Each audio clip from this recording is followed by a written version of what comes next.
우리에게 주시는 하나님의 말씀 보시겠습니다. 요한복음 21장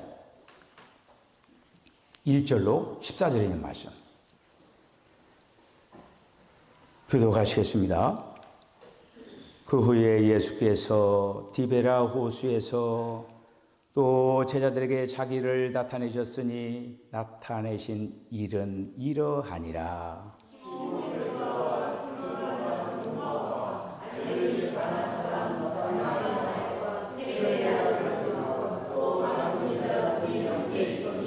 시몬 베드로가 나는 물고기 잡으러 가노라 하니 그들이 우리도 함께 가겠다 하고 나가서 배에 올랐으나 그날 밤에 아무것도 잡지 못하였더니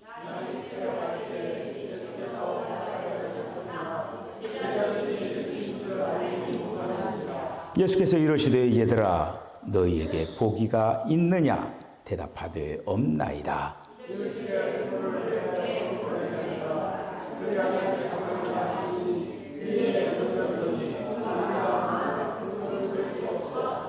예수께서 사랑하시는 그 제자가 베드로에게 이르시되 주님이시라 하니 시몬 베드로가 벗고 있다가 주님이라 하는 말을 듣고 겉옷을 두른 후에 바다에 뛰어내리더라.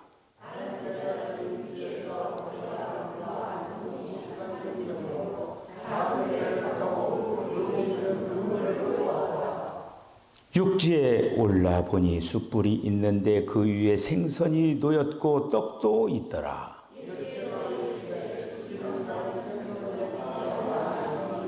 시몬 베드로가 올라가서 그물을 육지에 끌어올리니 가득히 찬 큰 물고기가 153마리라. 이같이 많으나 그물이 찢어지지 아니하였더라.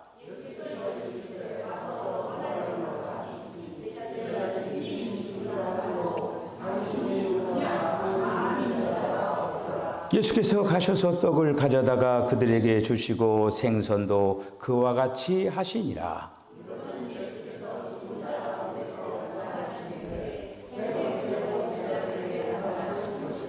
아멘. 기도하겠습니다. 주님, 은혜와 사랑을 감사합니다. 오늘도 거룩한 성일 주 앞에 나와서 예배자가 되게 하신 것을 감사합니다. 귀한 중찬난을 통하여서 신앙의 아름다운 고백을 듣게 해 주시고 어린 양 되시는 우리 주님께서 우리들의 목자가 되어 주시고 그 주님을 믿음으로 구원받게 하신 것을 감사합니다. 오늘도 그 구원을 확인하고 다시금 성령으로 우리에게 오셔서 오늘도 말씀하여 주시옵소서. 주님, 겸허한 마음을 가지고 주님의 뜻을 깨닫기를 원합니다. 예수님의 이름으로 기도하옵나이다. 아멘. 할렐루야. 예수님께서 이 땅에 오셔서 그 모든 과정을 거치시고 마지막에 이제 죽으시고 부활하시고 승천하셔서 이 땅의 지상에서 이제 부활하시기 전에 우리 주님이 이 땅에 40일 동안 계셔서 사람들에게 나타나고 그런데 오늘 말씀은 세 번째 나타나셨다. 이렇게 이제 말씀을 하고 있는 거예요. 예수님 계실 때가 1세기죠. 그 1세기 디베랴 바닷가. 그 차갑고 푸르스름한 새벽 안개 속으로 여러분들을 초대합니다. 한번 1세기 상황에 디베랴 바닷가, 디베랴 호숫가를 한번 눈을 감고 그 현장을 여러분들이 한번 상상을 하면서 그 현장의 소리와 그리고 이제 그런 어떤 상황을 기억을 하면서 오늘 말씀을 따라오시기를 바랍니다. 찰싹거리는 그런 어떤 파도 소리와 삐그덕거리는 노젓는 소리 사이에 일곱 제자들의 깊은 한숨 소리만 무겁게 내려앉고 있습니다. 제자들은 옷 젖은 그러한 사이로 스며드는 새벽의 그 한기는 그들이 느끼는 뼈저린 실패만큼이나 매섭습니다.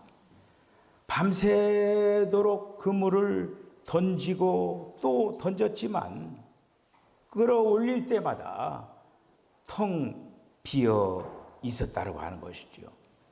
요한복음 오늘 본문에 있는 말씀 3절에 있는 말씀을 보면은 시몬 베드로가 나는 고기를 잡으러 가노라 하니 그들이 우리와 함께 가겠다 하고 나가서 배에 올랐으나 그날 밤에 아무것도 잡지 못하였다. 이렇게 이제 말씀을 하고 있습니다. 예수님은 십자가에서 죽으시고 심지어 부활하신 주님을 만났음에도 불구하고 제자들은 영적인 그 침체와 그리고 또 방향 상실 속에서 자신들의 익숙한 과거, 어부의 삶, 옛날에 어부의 삶을 살았잖아요. 어부의 삶으로 회귀하는 그러한 비참한 모습을 볼 수가 있습니다. 베드로는 나는 물고기 잡으러 간다 이렇게 선언을 하는 거지요. 단순한 생계 유지가 아니죠. 사명감으로서 정체성을 잃어버리고 내 삶은 내가 다시 책임져야 한다 이런 생각을 가지고 그 옛날 자기 자신이 살았던 그런 천연적인 힘과 자아로 돌아가 버리는 인간의 서글픈 본성을 보여주는 걸 볼 수가 있겠습니다. 자, 여기서 우리는 한 단어를 주목할 필요가 있습니다. 오늘 본문 3절에 있는 그 말씀을 보면은 아무것도 잡지 못하였다라고 하는 그 동사 잡지 못하였다. 피아조라고 하는 그 말에 주목할 필요가 있습니다. 이것은 단순히 잡는 것이 아니라 온 힘을 다해서 움켜쥐는 그리고 또 강제로 포획하는 그런 뜻을 가지고 있습니다. 베드로는 갈릴리 바다에서 뼈가 굵은 어떻게 보면 베테랑 어부입니다. 고기 하면은 베드로만큼 능통하게 잡는 그런 사람이 없어요. 그는 자신의 지식과 경험과 그리고 자기가 가지고 있는 이 근육의 힘을 다 동원해가지고 바다를 마치 움켜쥐려고 했던 거예요. 그러나 주님이 없는 밤의 바다에서 인간의 피나는 노력의 결과는 철저하게 빈 그물, nothing, 아무것도 없었다라고 하는 거예요. 이것은 단지 2000년 전의 제자들만의 이야기가 아닙니다. 우리가 1997년에 IMF 위안 위기를 당했잖아요.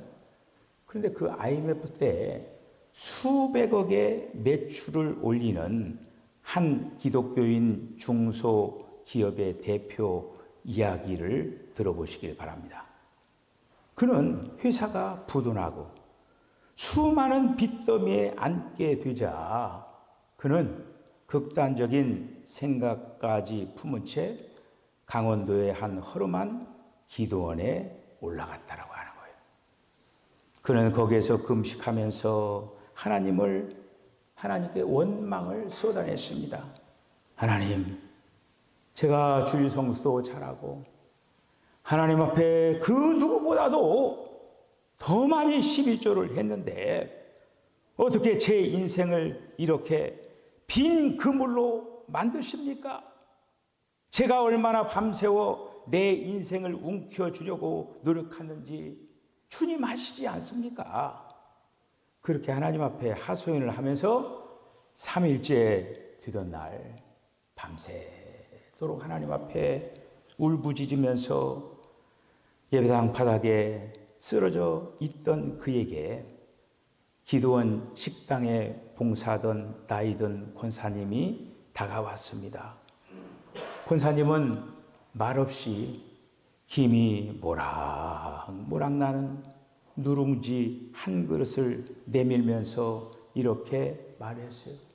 사장님, 속이 다 들어갔을 터인데 이 따뜻한 누룽지 좀 드시고 기운 내세요. 하나님이 아직 사장님의 손을 안 놓으셨습니다. 그 순간 그는 디베랴 바닷가에서 실패한 제자들을 위해서 숯불을 피우고 생선을 구워주신 예수님을 만났습니다. 그 누룽지는 단순한 밥이 아니었어요. 주님의 살과 피와 같은 위로였습니다. 그는 그 자리에서 엎드려 통곡하면서 자신의 힘으로만 사업을 하려 했던 교만을 하나님 앞에 회개했어요. 얼마 후에 이제 지나서 그 부도가 기적같이 해결됐는데 그 사장님은 그것이 기적이 아니라 그보다도 진짜 기적을 발견했다고 하는 거예요. 차가운 실패 바닥에서 자신을 먹이시는 주님의 사랑을 발견하는 것이 진짜 기적이었다라고 고백을 하고 간증을 했다고 하는 거예요. 우리는 각자 디베랴 바닷가에서 밤이 새도록 수고합니다. 그러나 내 경험, 내 인맥, 내 노력을 다 동원해도 아무것도 잡지 못하는 허탈한 밤이 찾아온다고 하는 거예요. 하지만 기억하십시오. 우리의 가장 철저한 실패의 순간 내가 움켜쥐고 있던 피아죠.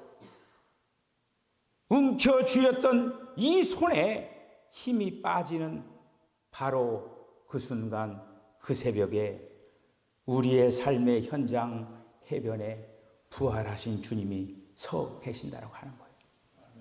오늘 본문은 그 주님이 실패한 우리에게 베푸시는 세 가지 기적을 보여주고 있다고 하는 거예요. 첫 번째 기적. 내 힘을 뺀 자리에 임하는 만선의 기적입니다. 칠흑 같은 밤이 지나고 날이 새어갈 때에 해변에서 한 목소리가 들려옵니다. 얘들아, 너희에게 고기가 있느냐? 제자들은 퉁명스럽게 없나이다 이렇게 얘기했어요. 그때 예수님께서 말씀하십니다. 그물을 배 오른편에 던지라. 그리하면 잡으리라. 이렇게 얘기했어요. 누가복음 5장 5절에 있는 말씀을 보면은 시몬 베드로가 대답하여 이르되 선생님, 우리들이 밤이 새도록 수고하였으되 잡은 것이 없지만은 말씀에 의지하여 내가 그물을 내리리다 하고 예수님이 지시하신 배 오른편, 이 배 오른편은 물고기가 유독 그쪽에만 모여있는 그런 어떤 지리적인 의미가 아닙니다. 그곳은 내 경험과 고집을 내려놓는 순종의 자리를 뜻하는 거예요. 밤새도록 바다를 뒤진 전문 어부들, 해변에 서 있는 이름 모를 사람의 지시는 상식적으로 납득이 가지 않는 그런 말입니다. 그러나 그들이 자신의 천연적인 이 생명과 이성을 내려놓고 오직 말씀에 순종하여 그물을 던졌을 때 물고기가 너무 많아 그물을 들 수 없는 기적이 일어났다고 하는 거예요. 이것이 바로 첫 번째 기적인데 이 첫 번째 기적은 무엇을 말해주는가? 우리 인생의 풍성함은 나의 수고가 아닌 주님의 말씀이 일하실 때 나타난다라고 하는 그런 말씀이에요. 인간의 지혜와 전문성이 예수님의 말씀 앞에서 철저하게 무기력해지며 오직 주님의 입에서 나온 말씀만이 기적의 절대적 원인임을 보여주고 있습니다. 영국의 스펄전 목사가 있죠. 영국의 스펄전 목사라고 그 불렸던 위대한 설교자가 있습니다. 그 사람이 누구냐? 캠벨 몰간이라고 하는 사람입니다. 캠벨 몰간이라고 하는 그 목사님의 젊은 시절의 이야기예요. 그는 감리교 순회 설교자 자격을 얻기 위해서 시험 설교에서 철저하게 실패를 당했습니다. 심사위원들이 몰간을 어떻게 평가를 했느냐면은 당신은 설교에 재능이 전혀 없으니까 다른 길을 좀 알아보라. 이렇게 혹평을 했습니다. 깊은 좌절감에 빠진 그는 아버지에게 전보를 쳤어요. 모두 거절당했습니다. 저는 철저히 실패했습니다. 그는 사명의 그물이 찢어지고 빈 그물만 남은 베드로와 같았습니다. 얼마 후 아버지로부터 답장이 왔어요. 거기에는 아주 짧은 한 문장이 적혀 있었습니다. 땅에서는 거절당했으나 하늘에서는 받아들였다. 이렇게 아버지의 편지입니다. 몰간 목사님은 훗날에 이렇게 고백하는 거예요. 그 짧은 문장은 마치 갈릴리 해변에서 예수님이 나를 위해 차려주신 따뜻한 아침 식사와 같았습니다. 그는 사람들의 평가라는 텅 빈 바다 왼쪽을 떠나서 자신이 있는 그대로 받아주시는 하나님의 부르심 오른쪽으로 다시 그물을 던졌고 결국 20세기의 최고의 성경 강해자로 몰간이 쓰임받게 되는 거예요. 내 노력이 거절당한 그곳에 바로 하나님의 말씀이 일하기 시작하면은 오늘 베드로가 배 오른편에 그물을 던지라. 기적의 역사가 일어나는 두 번째 기적. 보존하시고 하나 되게 하시는, 다시 말하면 찢어지지 않는 그물입니다. 말씀에 순종하여 그물을 던졌을 때 두 번째 놀라운 기적이 일어나는 거예요. 베드로가 해변으로 끌어올린 그물 안에는 큰 물고기 153마리가 들어 있었습니다. 그러나 성경은 물고기의 수보다도 더 중요한 사실을 우리에게 알려주고 있어요. 오늘 본문 11절에 있는 말씀 보니까 시몬 베드로가 올라가서 그물을 육지로 끌어올리니 가득히 찬 물고기가 153마리라. 이같이 많으나 그물이 찢어지지 아니하였더라. 여러분, 우리는 이 장면을 예수님의 공생의 초기에 누가복음 5장의 기적과 비교를 해봐야, 대조를 시켜봐야 돼요. 누가복음 5장에는 어떻게 되냐면은 베드로가 말씀에 의지하여 그물을 던졌고 수많은 고기를 잡았습니다. 그러나 그때 성경은 뭐라고 얘기했냐? 그물이 찢어졌다고 했어요. 누가복음 5장에서는 그물이 찢어졌어요. 그런데 오늘 말씀에서는 그물이 찢어지지 않았다고 합니다. 부활 이전에는 베드로의 천연적인 열심이 섞여 있을 때 그물이 찢어졌습니다. 그래서 고기가 많이 잡히니까 막 동역자들을 부르고 난리가 났죠.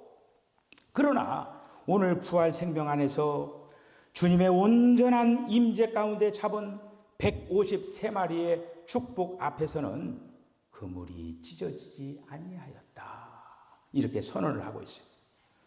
세상이 주는 성공은 어떻습니까? 돈을 많이 벌고, 오늘로 얘기하면 만선, 권력을 얻으면 행복할 것 같지만은 세상의 욕심으로 짜낸 그물은 결국에는 찢어진다고 하는 거예요. 부모와 자식 간의 관계가 찢어지고, 부부의 신뢰가 찢어지고, 동역자와 교회가 분열되고, 그러나 십자가를 통과한 부활 생명 안에서 주님이 주시는 은혜의 수확은 결코 우리의 삶과 공동체를 찢어지지 않게 한다라고 하는 거예요. 할렐루야! 예. 여러분들은 어니스트 해밍웨이의 소설 노인과 바다의 소설을 아실 것입니다. 84일 동안 고기를 잡으려고 했지만 한 마리를 잡지 못한 늙은 어부 산티아고. 그런데 85일째 되는 날 먼 바다로 가서 사투 끝에 자신의 배보다 큰 청새치를 잡습니다. 그러나 피냄새를 맡고 몰려온 상어떼의 공격을 받아가지고 항구로 돌아올 때 청새치는 앙상한 뼈만 남아 있었습니다. 인간의 모든 억척스러운 노력과 성취가 결국 죽음과 허무, 상어떼에다가 비유하는 거죠. 죽음과 허무 앞에서 뼈다귀처럼 남게 된다라고 하는 비유입니다. 이것이 예수님 없는 인간이 경험하는 갈릴리 바다의 한계입니다. 아무리 거대한 성공을 거두어도 세상에 상어떼에게 뜯기고 그 물은 다 찢어진다는 거예요. 반면에 요한복음 21장에 제자들은 부활의 주님이 말씀대로 그물을 던졌습니다. 주님이 주신 153마리의 물고기는 상어에게 뜯기지 않았고 그물도 찢어지지를 않았다고 하는 거예요.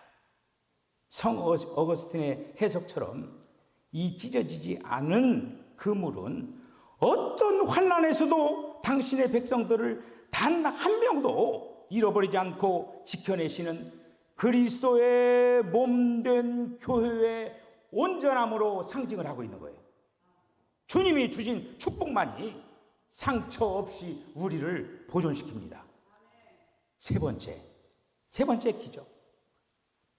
정죄를 덮는 숯불과 식탁의 기적입니다.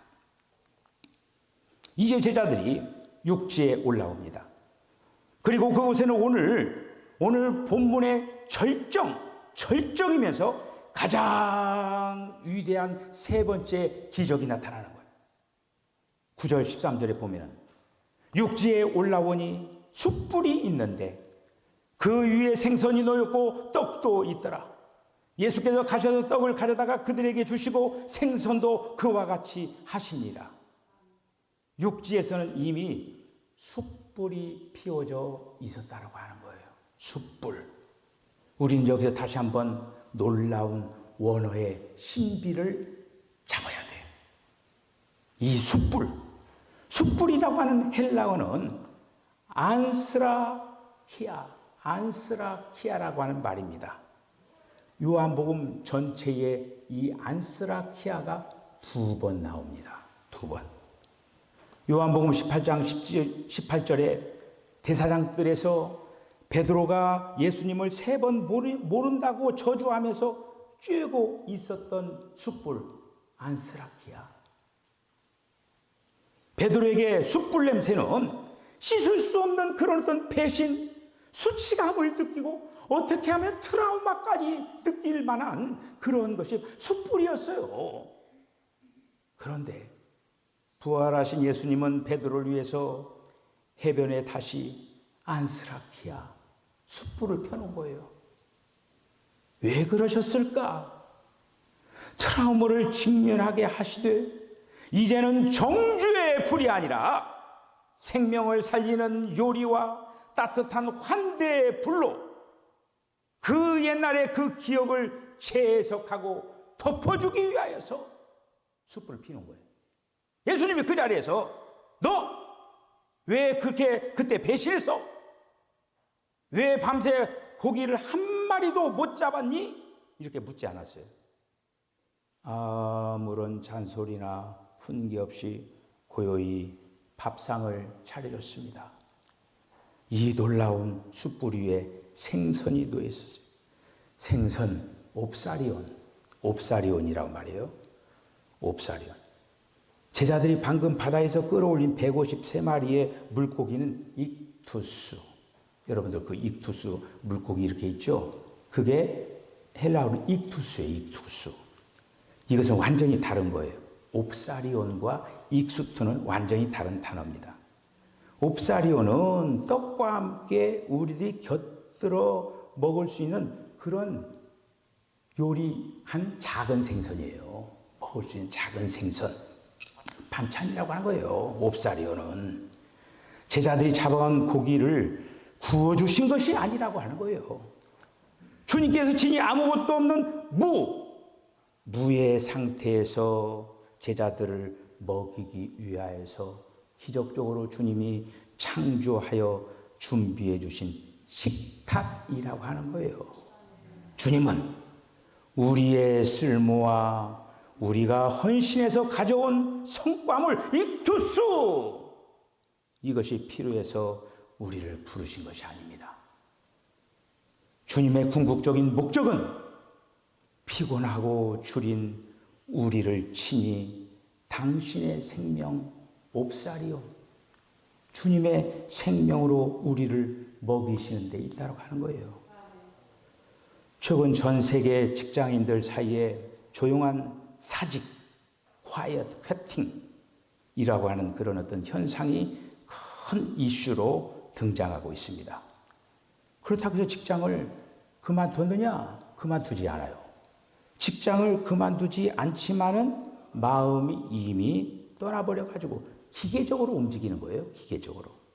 기계적으로만 일하는 영적, 육적 번아웃 상태, 조용한 사직, quiet quitting. 왜 그럴까? 아무리 밤새워 근무를 던져도 돌아오는 것은 텅 빈 결과뿐이었으므로, 그래서 깊은 절망감에 빠져 있다고 하는 거예요. 그들은 십자가 처형 이후에 모든 희망을 잃고 갈릴리로 무기력하게 도피해버린 7명의 제자들과 똑같습니다. 이런 시대에 교회가 주어야 할 메시지는 뭔가? 더 열심히 노력하라! 기도가 부족해서 그렇다! 이렇게 말할 것입니까? 이런 채찍질이 아니라 상처받고 텅 빈 그물을 끌고 교회 안에 온 그 현대인들에게 필요한 것은 해변에서 기다리다가 아무 조건 없이 밥상을 차려놓고 먹이시는 숯불조찬이에요. 실적과 성과로는 사람을 평가하는 그런 세상 아닙니까? 냄새나고 실패한 모습 그대로를 환대해주는 그 따뜻한 식탁의 교제야말로 우리를 살려내는 가장 위대한 치유의 기적입니다. 사랑하는 성도 여러분, 이제는 말씀을 맺겠습니다. 해변에서 우리를 기다리신 주님을 만나시기를 바랍니다. 오늘 본문의 3가지 기적은 결국 하나의 목적을 향해서 달려가고 있어요. 그것은 배신자요 실패자인 베드로를 내 양을 먹이라 위대한 사명자로 다시 파송하기 위해서 일을 맡기기 전에 먼저 은혜로 먹이시는 장면이에요. 사명을 요구하기 전에 먼저 상처를 치유해 주고 있습니다. 요한계시록 3장 20절에 있는 말씀 오히려 볼지어다 내가 문 밖에 서서 두드러니 누구든지 내 음성을 듣고 문을 열면 내가 그에게로 들어가 그와 더불어 먹고 그는 나와 더불어 먹으리라. 방황하며 탕자처럼 살던 한 청년이 있었습니다. 집을 뛰쳐나가가지고 세상에서 온갖 실패를 다 맛보고 상처투성이가 되어가지고 더 이상 갈 곳이 없었을 때 그는 수년 만에 캄캄한 밤 고향집의 대문을 조심스럽게 열었어요. 들키면 아버지에게 매를 맞을까 두려워가지고 살금살금 부엌으로 들어갔습니다. 그런데 부엌 아궁이에는 온기가 아직 남아있었고 식탁 위에는 낡은 보자기로 덮여 있었어요. 조심스럽게 보자기를 걷어보니까 거기에는 따뜻한 밥 한 그릇과 자기가 제일 좋아하는 반찬이 놓여 있었다고 합니다. 아버지는 집을 나간 아들이 언제 돌아올지 모르지만은 매일 밤 새 밥을 지어가지고 따뜻하게 차려놓고 기다리고 있었다고 하는 거예요. 이 청년은 그 따뜻한 밥 한 그릇을 끌어안고 푹 바닥에 주저앉아 통곡을 했습니다. 밥 한 그릇. 밥 한 그릇이 그를 완전하게 새로운 사람으로 살게 만들었다고 하는 거예요. 갈릴리 해변의 예수님이 바로 그 아버지라고 하는 거예요. 우리는 스스로의 힘으로 인생의 바다를 움켜쥐려고 하는 피하죠. 움켜잡으려고 하는 실패하고 주저앉아 있습니다. 그러나 우리가 경험해야 할 가장 큰 기적은 153마리의 물고기나 내 사업의 성공이 아닙니다. 나를 위해 피어오는 숯불, 안스라키아, 숯불을 피우고 따뜻한 생선, 옵사리온, 그것을 구워놓고 기다리시는 그 예수님, 그 예수님을 만나는 거예요. 할렐루야! 네. 오늘 치열한 삶의 현장, 그 비린내나는 바다 저편 해변에 주님이 서 계십니다. 수고하고 무거운 짐진 여러분, 내 힘으로 붙들었던 빈 그물 내려놓으십시오. 그리고 우리를 먹이시고 회복시키시는 주님의 따뜻한 숯불의 식탁으로 나오시기를 바랍니다. 와서 조반을 먹어라. 주님이 이 다정한 음성, 오늘 저와 여러분들의 모든 상처를 덮고 새롭게 일어나서 놀라운 기적의 역사를 맛보시는 저와 여러분 되시기를 주의 이름으로 간절히 축원합니다. 기도하겠습니다.